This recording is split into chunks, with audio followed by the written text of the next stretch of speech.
We'll see how the volume works on this. I'm outside and it's not planned, but it's apropos that I'm here at Dallas Theological Seminary sitting outside and thinking about the book, How Doctors Think, which I'm just about to finish here.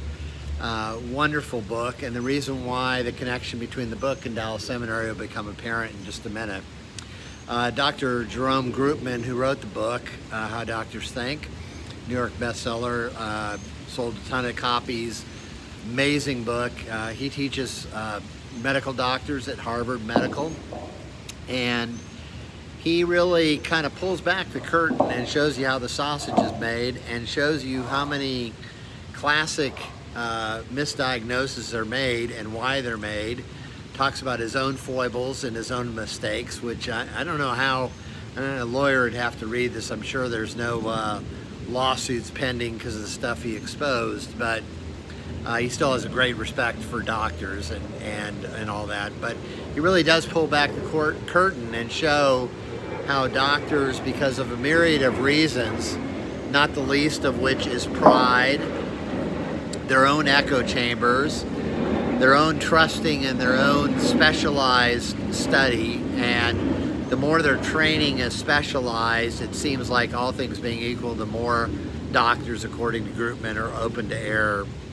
And also the whole idea of the love of quantitative knowledge, algorithms and all kinds of fancy stuff that helps with diagnosis. There's some really cautionary tales in here, horrible stuff about women, for example, being misdiagnosed and therefore mistreated and treated as quacks and nuts, and only to find out that the doctors never picked up there was an ectopic pregnancy or some other thing going on, that it was really a legitimate thing that the patient knew. And Groupman had his own series of difficulties with doctors, even though he had access to the world's best, when he had a hand ailment and the doctors were contradicting one another with their assessment and what to do. And so he writes out of experience and certainly understands how the medical community is not inerrant, though he still respects it a lot and still, as far as I know, teaching at Harvard.